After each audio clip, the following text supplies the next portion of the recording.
Irmãos, Gênesis capítulo 10, vou trazer aos irmãos hoje um breve estudo sobre Canaã, certo? Sobre Canaã e sobre os cananeus. Então, começando do princípio, lá em Gênesis capítulo 10, no verso 1, diz assim: Estas, pois, são as gerações dos filhos de Noé, Sem, Cão e Jafé. E nasceram-lhe filhos depois do dilúvio. Aí pulando para o verso 6, e os filhos de Cão são Cuxi, Misraim, Pute e Canaã. Então Canaã, começa o nome Canaã como sendo um dos filhos de Cão, que era filho de Noé. Então quem era Canaã? Neto de Noé. Existia essa pessoa.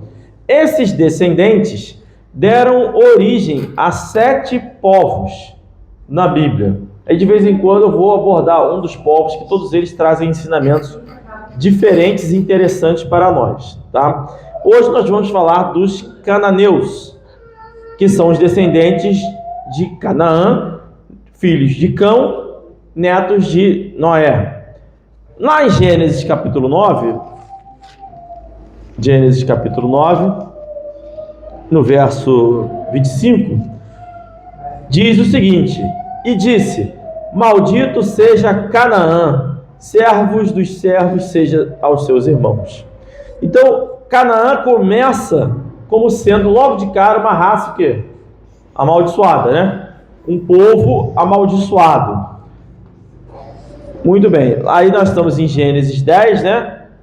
Lá no 15, vai dizer: E Canaã gerou a Sidom, seu primogênito, e a Et, e ao Jebuseu, e ao Amorreu, ao Gircazeu, e ao Eveu, e ao Erqueu, e ao Sineu, e ao Arvadeu, ao Zemareu, e ao Amateu, e depois se espalharam as famílias dos cananeus. Então toda essa galera aqui são cananeus, tá? São os descendentes de Canaã, Cão e Noé.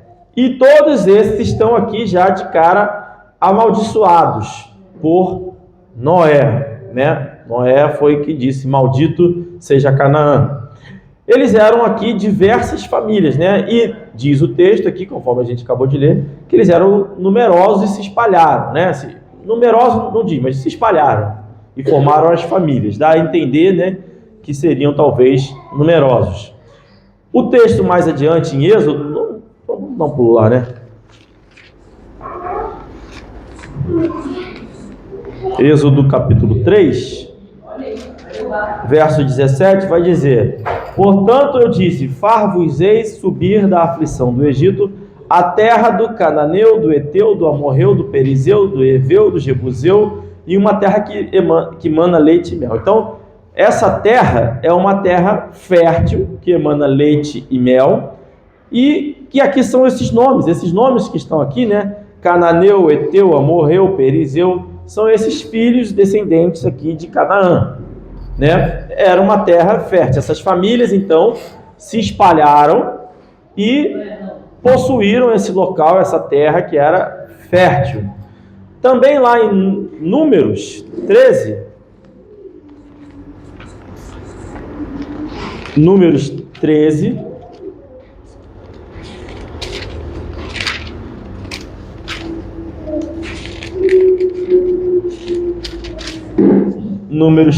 verso 28, vai dizer: O povo, porém, que habita nessa terra é poderoso, e as cidades fortificadas e muito grandes. E também ali vimos os filhos de Anak. Então aquele povo que pertencia a essa terra, né, aqui está falando deles, também Deuteronômio fala disso no capítulo 1, verso 28, mas enfim, eles eram numerosos, esse povo se transformou num povo numeroso, grande e fortificado. As cidades eram fortificadas e eram grandes, era um povo poderoso, tá? Então, são assim, algum princípio disso aqui desse povo. O povo era amaldiçoado, começou a sua história com um pecado com seu pai, pela desonra do seu pai, foi amaldiçoado por seu pai, E aí eles se espalharam, cresceram, frutificaram, fortaleceram, enriqueceram. E aí, o primeiro ensinamento que a gente traz hoje aqui é qual? Se eles eram um povo amaldiçoados para sempre, por que razão eles puderam crescer, fortificar, enriquecer, fortalecer, dominar, conquistar terras? Porque bênção não tem conexão, pode ter, mas não necessariamente tem conexão com as coisas dessa terra. Bênção e maldição são coisas espirituais. Então, um povo amaldiçoado enriqueceu, cresceu, fortificou, construiu suas cidades e estavam sendo amaldiçoados. Na visão de quem estivesse olhando para esse povo, sem conhecer a palavra de Deus, era um povo amaldiçoado ou abençoado? Abençoado. As pessoas olhavam e viam cidades fortificadas, uma terra poderosa, uma terra rica, que emanava leite e mel, tinha tudo de bom e do melhor na terra de Canaã, e os povos descendentes deles eram numerosos, fortes e ricos. Muito bem. Então, lembrando, quais eram os 7 povos que deram origem aqui? Os girgazitas, amorreus, cananeus mesmo, está entre eles, ferezeus, heveus e jebuseus. Todos esses, amorreus falei também, né? Eram esses povos que habitaram essas regiões. Mais à frente, elas vão ser descritas por várias coisas, né? Já acabei de ler que eram grandes e poderosas, né? Lá em Deuteronômio, aí vai começar a falar algumas outras coisas. Deuteronômio, capítulo 29,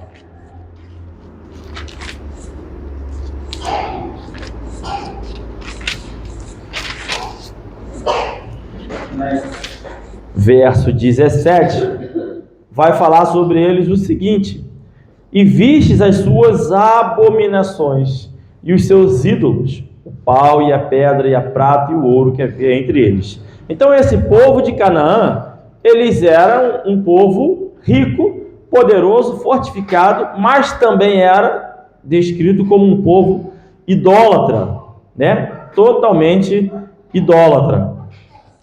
Tem várias descrições. Vamos passar por mais um aqui, ó. Lá em Deuteronômio ainda, você já está lá? Volta um pouquinho no 18.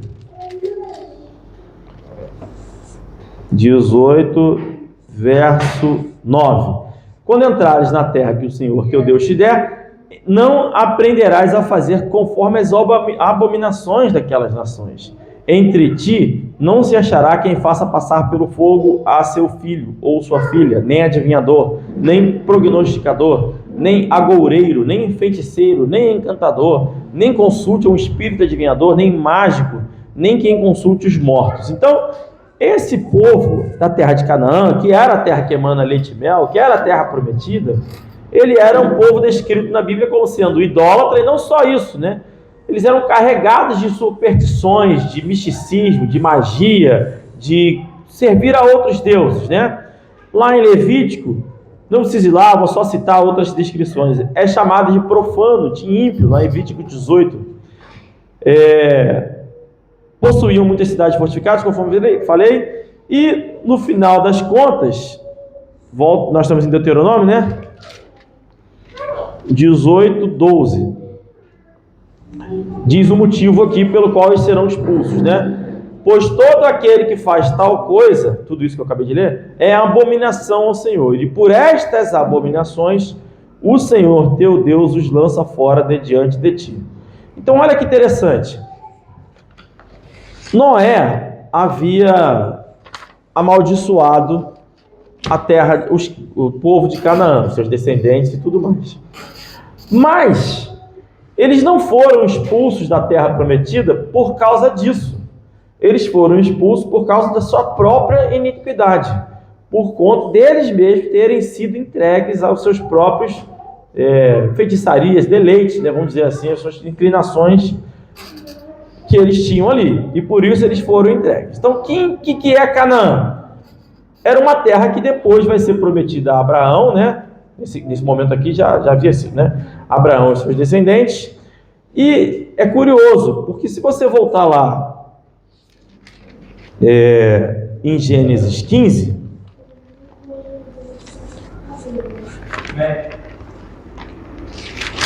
Gênesis 15, 16, vai dizer o seguinte: e a quarta geração tornará para cá, porque a medida da injustiça dos amorreus não está, Sara, não está ainda cheia. Então, Deus dá um princípio aqui, né, que os pecados deles ainda não se encheram, a medida dos pecados deles ainda não se encheram.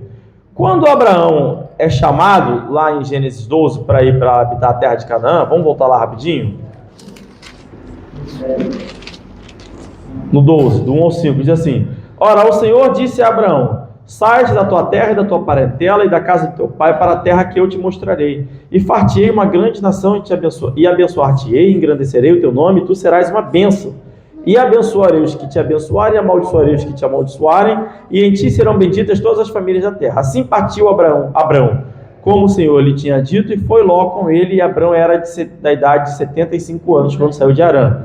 E tomou Abraão a Sarai, sua mulher, e a Ló, filho de seu irmão, e todos os bens que havia adquirido, e as almas que lhe acresceram em Harã, e saíram para irem à terra de Canaã, e chegaram à terra de Canaã. Então, quando Deus convida ou determina que Abraão tem que ir para Canaã, e ele vai, quando ele chega lá, ele fica em paz, não tem confusão. Ele habita em paz. O texto diz que ele comprou terras, ele foi habitando ali, né?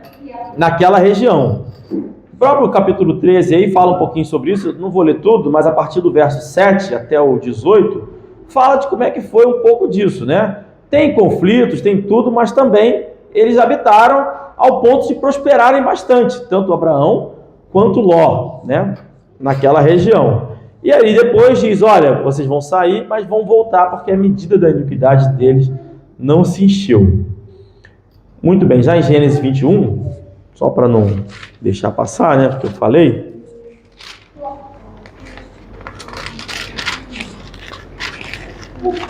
Gênesis 21, 22.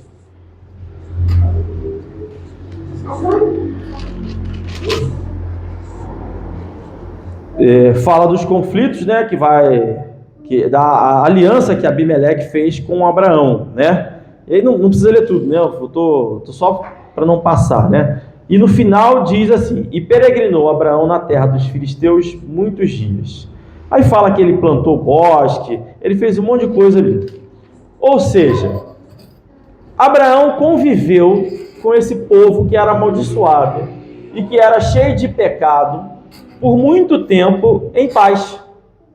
Conviveu. É claro que quando chegou no nível de passar os filhos do fogo e tudo mais, isso foi depois deles estarem no Egito. Mas já era um povo amaldiçoado que já tinha suas superstições, ainda não estava naquele nível, a medida da injustiça deles não tinha se enchido. E aí entra um princípio que eu quero trazer aqui hoje, que é o limite da iniquidade. Deuteronômio, capítulo 9, vai dizer a partir do verso 3 o seguinte: sabe, pois, hoje que o Senhor teu Deus, que passa adiante de ti, é um fogo consumidor, que os destruirá e os derrubará de diante de ti, e tu os lançarás fora, e cedo os desfarás, como o Senhor te tem falado. Quando, pois, o Senhor teu Deus os lançar fora de diante de ti, não fales no teu coração, dizendo: por causa da minha justiça é que o Senhor me trouxe a esta terra para possuir. Porque pela impiedade destas nações é que o Senhor as lança fora de diante de ti. Não é por causa da tua justiça, nem pela retidão do teu coração, que entras a possuir a sua terra, mas pela impiedade destas nações, o Senhor teu Deus os lança fora de diante de ti, e para confirmar a palavra que o Senhor jurou a teus pais, Abraão, Isaque e Jacó. Sabe, pois, que não é por causa da tua justiça que o Senhor teu Deus te dá esta boa terra para possuí-la, pois tu és um povo obstinado. Lembra-te e não te esqueças de que muito provocaste a ira do Senhor teu Deus no deserto, desde o dia em que saíste da terra do Egito até que chegaste a este lugar, rebeldes fostes contra o Senhor. Então vamos lá. Temos aqui uma terra prometida a Deus para Abraão, para Isaque, para Jacó, e povo voltou para lá depois do exílio, né? Depois de estar no Egito.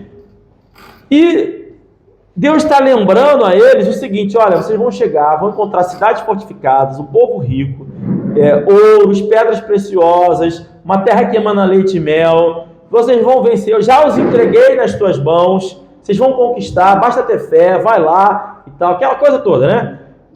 Só que ele dá um lembrete, mas olha, não é por conta da sua justiça. Não vai achar que, poxa, olha como a gente é justo, como a gente é bom, por isso que Deus está nos dando isso.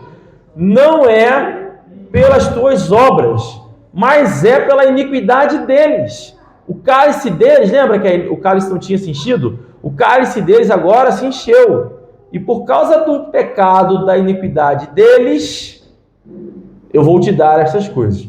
Isso tem um pouco a ver até com o que a gente está vivendo também, uma coisa que eu pensei muito quando eu cheguei nessa casa lá, que a gente deve se mudar, né? A gente conseguiu lá trocar o terreno pela casa e tal, e a casa cheia de macumba lá dentro, cheia de coisa. E é curioso, né? Fui tirando aquilo ali e fiquei pensando nisso. Eu falei, poxa, parece uns textos bíblicos que Deus tira de um povo perverso e dá para o servo do Senhor. Aí fiquei com isso na cabeça, mas não é pela tua justiça ou por você ser bom e tudo mais, porque a gente também é rebelde contra o Senhor. É mais pela iniquidade deles e por não seguirem o que Deus manda da parte deles. Muito bem. Ou seja, em nenhum momento é seguro afirmar que as bênçãos de Deus têm a ver com as coisas nessa terra. Porque até quando você ganha coisas, propriedades ou bens ou qualquer outra coisa nessa terra e ganha de Deus, é porque Ele necessariamente está te abençoando. Não, é porque está punindo o outro. Nesse caso aqui, nesse exemplo. Então a gente tem que ter muito cuidado com as coisas que a gente pede a Deus. E aqui, em Apocalipse 14:10, não precisa ir lá, diz assim: também este beberá do vinho da ira de Deus, que se deitou, não misturado no cálice da sua ira, e será atormentado com fogo e enxofre diante dos santos anjos e diante do Cordeiro. Então Deus está demonstrou nesse caso aqui, dos cananeus, que o pecado de um povo vai se estendendo, o pecado das pessoas vai se estendendo, vai crescendo, até um ponto que enche o cálice da ira do Senhor, e Deus traz uma punição. No caso dos cananeus, a punição era sair, ser destruído e vencido, mas serve como exemplo para a punição final dos que estão vivendo no mundo em pecado, a sua iniquidade fica esperando. Deus espera a destruição, que tem a ver com o que a gente estudou mais cedo lá em Abacuque. Às vezes a gente está vendo a coisa errada acontecendo, o pecado acontecendo, povos, a injustiça, tudo acontecendo, e Deus, parece que Deus não está fazendo nada, mas Ele, na verdade, está aguardando o enchimento do cálice dos pecados e da iniquidade.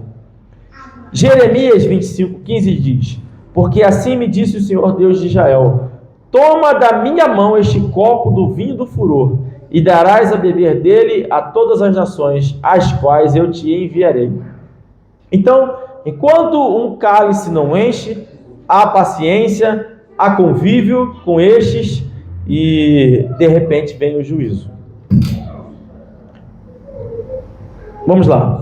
Abraão habitou com os cananeus, com o povo de Canaã, sem se contaminar. Então, alguns ensinamentos aqui. Um deles é: nós não temos como sair do mundo. Não adianta achar que nós vamos criar um ambiente totalmente puro, separado, totalmente cristão e edificado, que a gente vai sempre trabalhar a comunhão uns dos outros e não estar com as pessoas do mundo. É impossível. Abraão conviveu com os povos que eram feiticeiros, amaldiçoados, pecadores, passavam seus filhos pelo fogo e não se contaminou. Tá? Então é possível vivermos nesse mundo sem nos contaminar com esse mundo. Perfeito. Só que chega um ponto em que o pecado se torna tão grande que a convivência, o diálogo, a relação se torna impossível. Isso tem várias aplicações. Tem aplicações de diferentes igrejas, tem aplicações de amigos, como foi o caso. Tem um caso aqui, amigo meu de infância, chegou um ponto que o diálogo acabou. É como se ultrapassou uma barreira, os irmãos sabem, né? Ultrapassou uma barreira que aquele cálice ali se encheu e não tem mais como. Era como o Abraão e os cananeus, não tem mais como, acabou. Conviveu, fez acordo com Abimeleque, comprou terras, plantou bosque, conviveu com eles, criou ali amizade, frutificou e tal. De repente chegou um ponto que, não dá mais. Daqui para lá não dá mais. O cálice se encheu. Então é importante também que nós tenhamos o discernimento de perceber o momento em que isso acontece. Uma das formas de o que fazer quando você percebe isso, né? Eu estou trazendo várias aplicações em conjunto, assim, meio misturado, porque é isso mesmo. Segunda carta aos Coríntios, capítulo 6, 14 e 17, vai dizer: não vos prendais a um jugo desigual com os infiéis, porque que sociedade tem a justiça com a injustiça? E que comunhão tem a luz com as trevas? E o que concórdia há entre Cristo e Belial? Ou que parte tem o fiel com o infiel? E que consenso tem o templo de Deus com os ídolos? Porque vós sois templo do Deus vivente. Como Deus disse, neles habitarei e entre eles andarei, e eu serei o seu Deus e eles serão meu povo. Por isso, saí do meio deles e apartai-vos, diz o Senhor. Não toqueis nada imundo, e eu vos receberei. Pois bem, aqui a carta de Paulo aos Coríntios, no Novo Testamento, nos orienta a não nos prender em julgo desigual. E isso vale para muitas coisas, para abrir uma sociedade, para casamento, ou para diversas outras coisas. Há uma necessidade de haver um certo nível de separação. Abimeleque e Abraão fizeram um acordo, mas ainda não tinha estourado o limite tornado o cálice da iniquidade deles. Mas chega um ponto que isso não é mais possível. Então várias coisas são importantes. Os futuros casandos, é bom trabalhar a salvação, converter as pessoas antes, né? Aqui na igreja, os casados todos, 100% dos casados, começou com o processo de evangelismo também, né? Muito importante isso. Inclusive a minha esposa. Isso vale para diferentes igrejas também. Isso faz parte da discussão que eu tive e mencionei mais cedo sobre a unidade das igrejas, e chega a um ponto que não dá mais para ter unidade. Eu sei de uma igreja, aqui na nossa cidade, pessoas que eu conheço, são membros dessa igreja, que tem tanto pecado nessa igreja, tanto pecado, tão escandalosos, que não dá para ter comunhão. Não dá. Simplesmente não dá. Assim, se um pastor que eu conheço me chamasse para ir lá pregar, eu não iria. Porque eu não tenho condições de pregar numa igreja que tolera um nível de pecado tão absurdo, tão escandaloso, e na vida dos irmãos. Mas é uma igreja muito rica e tolera esse tipo de pecado. Então, enfim, não vou falar o nome da igreja, não, depois eu falo. E sobre o cálice, o enchimento do cálice, nós também precisamos ter um certo cuidado. Por exemplo, lá Abacuque, nós começamos a estudar hoje, e ele começa não aceitando muito bem a palavra de Deus. Em vários momentos, os apóstolos também não entendem, não compreendem. Pedro, por exemplo, não aceita a palavra de Deus e é repreendido. Agora, nesses exemplos, as pessoas envolvidas, Abacuque, Pedro e outros tantos, vai passando o tempo e ele volta atrás, tá? Eu acredito que mesmo nós salvos, se ficarmos teimando em coisas, em temas errados, também nós enchemos o nosso cálice. E Deus nos pune mesmo por aquilo ali. Ah, mas é assim, eu tive dificuldade de entender, Deus vai me punir. Não, Deus é longânimo para fazer as coisas. Lá em 2 Pedro, capítulo 3, verso 9, diz assim: o Senhor não retarda a sua promessa, ainda que alguns a tenham por tardia, mas Ele é longânimo para conosco, não querendo que alguns se percam, senão que todos venham a arrepender-se. Então, foi? Não. Tá, 2 Pedro, capítulo 3, verso 9. Deus é longânimo. Ele dá todo tipo de vontade, de paciência, de chance, para que nós possamos ir compreendendo as coisas aos pouquinhos, entendendo o que está sendo falado, o que não está sendo falado, e a gente vai aprendendo. Olha quanto tempo nós estamos discutindo aqui alguns temas da Bíblia, se é Israel, se não é Israel, quem são os Edom, né? Quem é Edom. A gente está aqui discutindo. Isso, daqui a pouco a gente vai chegar a uma conclusão. Por quê? Porque a gente está aqui humildemente. Eu, pelo menos, não me aprofundei de novo, né? Mas, enfim, em algum momento a gente vai voltar nisso. E é assim mesmo. Quanto tempo demorou para o Apocalipse? É isso. Para a gente chegar a um acordo. O livro de Jó, a gente discutiu aqui. Durante o estudo, a gente mudou de opinião. Ou seja, é assim mesmo que funciona e deve funcionar. Agora, no entanto, tem dois momentos do povo de Israel com os ímpios, que é o que eu quero trazer aqui de conclusão hoje. O momento de Abraão, onde ele habitou em paz, não expulsou os cananeus, conviveu, e eles já eram pecadores e amaldiçoados. Construiu, participou, edificou sua família lá, tal, aquela coisa toda. Teve um certo, vamos dizer assim, um certo nível de comunhão, né? Fez acordos, montou bosque, os seus filhos cavaram poços, enfim, tiveram lá um ambiente. Teve esse momento. Mas teve também o momento de Josué, que aí não tinha mais acordo, né? A separação era plena e não tinha mais acordo. Josué não poderia mais conviver. E aqueles que aceitaram o convívio foram punidos por Deus. Então, eu sei que é difícil dizer isso, mas já faz parte da nossa rotina, né? Assim, a gente faz isso várias vezes. Mas a gente convive e deve conviver com todos, até o momento que extrapolem certos limites, tá? Isso vale, esses limites, é claro, são limites bíblicos. E quando eu digo conviver, em especial, eu estou tratando de se colocar em julgo desigual. Tem pessoas que são mais difíceis, por exemplo, parentes próximos, pai, mãe, um próprio filho, são coisas mais difíceis. Agora, outros, eu acho que fica mais fácil, com amigos, colegas de trabalho, você vai ter um convívio, mas não vai se colocar mais em julgo desigual, vai manter sua família longe das outras famílias. São cuidados que a gente tem que ter. Nós vivemos numa sociedade cada vez mais comprometida, cada vez mais corrompida. Nós vivemos isso e temos batido nessa tecla aqui de várias formas, né? O irmão Zé Renato está pregando sobre o pecado, domingo que vem vai pregar de novo. Enfim, nós precisamos ter a consciência de ir nos separando mesmo. É difícil, mas é muito importante para o futuro dos nossos filhos.